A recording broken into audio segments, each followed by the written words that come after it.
Monsieur Firmin was right. All Paris talked about the new Margarita in Faust, the girl with the beautiful voice, the girl with the voice of an angel. People loved her. They laughed and cried and called for more. Daae was wonderful, the best singer in the world. Behind the stage, Meg Giry looked at Annie Sorelli. "Christine Daae never sang like that before," she said to Annie. "Why was she so good tonight?" "Perhaps she's got a new music teacher," Annie said. The noise in the opera house went on for a long time. In box 14, Philippe, the Comte de Chagny, turned to his younger brother and smiled. "Well, Raoul, what did you think of Daae tonight?" Raoul, the Vicomte de Chagny, was 21 years old. He had blue eyes and black hair, and a wonderful smile. The Chagny family was old and rich, and many girls in Paris were in love with the young Vicomte. But Raoul was not interested in them. He smiled back at his brother. "What can I say? Christine is an angel, that's all. I'm going to her dressing room to see her tonight." Philippe laughed.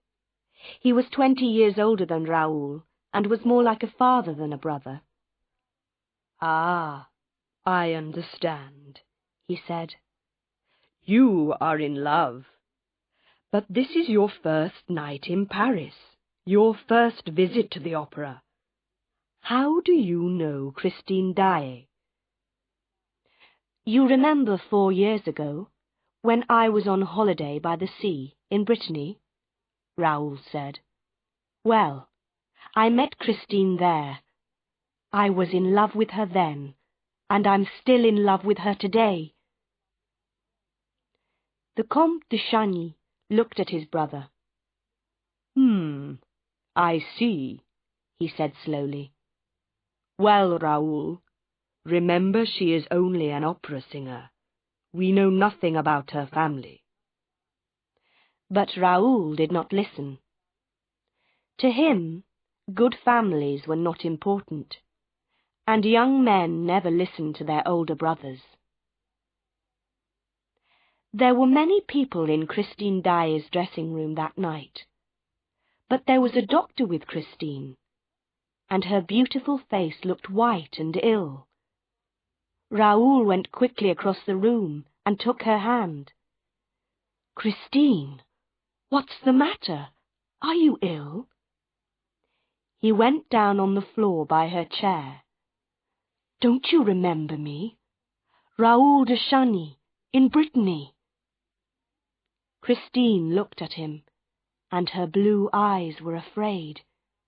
She took her hand away. "No, I don't know you. Please go away. I'm not well." Raoul stood up, his face red. Before he could speak, the doctor said quickly, Yes, please go away. Everybody, please leave the room. Mademoiselle Daae needs to be quiet. She is very tired." He moved to the door, and soon everybody left the room. Christine Daae was alone in her dressing room. Outside in the passage, the young Vicomte was angry and unhappy. How could Christine forget him? How could she say that to him? He waited for some minutes, then, very quietly and carefully, he went back to the door of her dressing room. But he did not open the door, because just then he heard a man's voice in the room. "Christine, you must love me," the voice said. Then Raoul heard Christine's voice. "How can you talk like that, when I sing only for you? Tonight I gave everything to you, everything. and now I'm so tired." Her voice was unhappy and afraid. "You sang like an angel," the man's voice said. Raoul walked away. So, that was the answer. Christine Daae had a lover. But why was her voice so unhappy? He waited in the shadows near her room. He wanted to see her lover, his enemy. After about 10 minutes, Christine came out of her room, alone, and walked away down the passage. Raoul waited, but no man came out after her.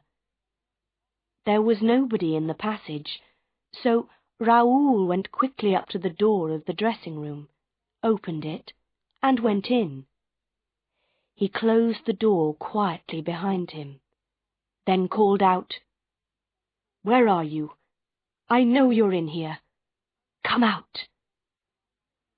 There was no answer. Raoul looked everywhere, under the chairs, behind all the clothes, in all the dark corners of the room. There was nobody there.